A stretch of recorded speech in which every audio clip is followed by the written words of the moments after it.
Well, scientists in just the past couple days or couple weeks discovered that the M87 black hole, by using a polarizing filter and deep space imaging of the black hole, they discovered something to them was shocking. However, I'll make note of the fact that I've been saying this for years, and I've made at least like a dozen videos about black holes.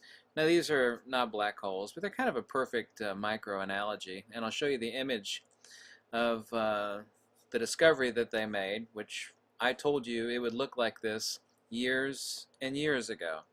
Anyway, these are magnets underneath the supercell. Right at the center here, of course, we see this black spot of dielectric acceleration. Of course, the magnetic geometry is that of a torus, or a donut shape. Here you can see the donut shape of the toroidal geometry of the magnetic field around the magnet here on the right, and the same here on the left.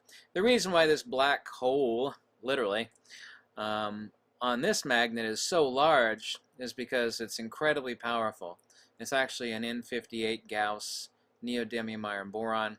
And what people don't understand about a magnet is what defines a magnet is not magnetism. Well, that's partially true, but the magnetodielectric, which is an inseparable conjugate geometry of force and motion, inertia, and acceleration. The more powerful a magnet becomes, the smaller the spatial magnetic field.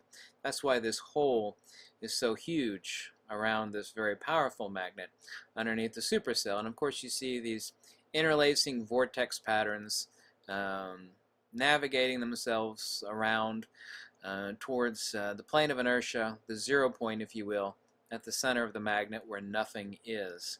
Literally counter space. We have the conjugate geometry of force and motion, inertia, and acceleration.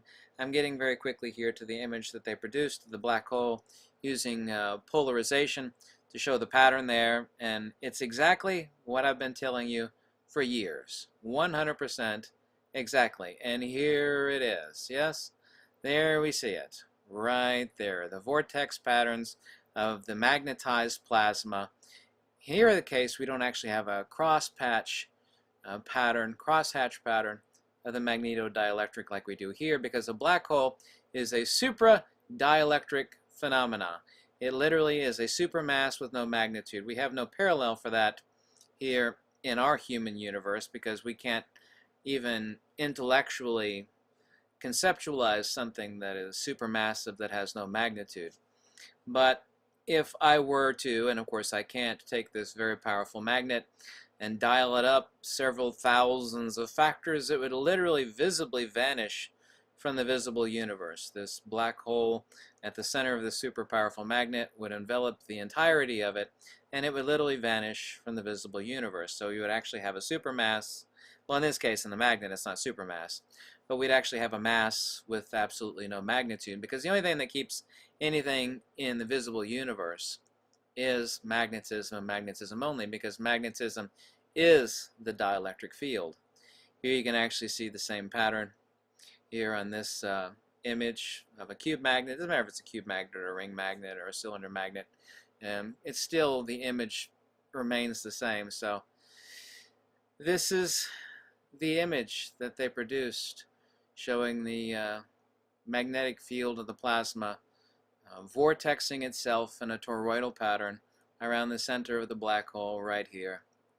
Of course, we're actually looking at a donut or a torus shape, kind of a little bit edge on, so it's not perfect, but the pattern, of course, is abundantly clear. Now, the scientists are scratching their heads about this pattern. It's like, wow, now we can see what's going on in the black hole, but once again, this is exactly what I told you it would be many, many years ago, over and over and over again.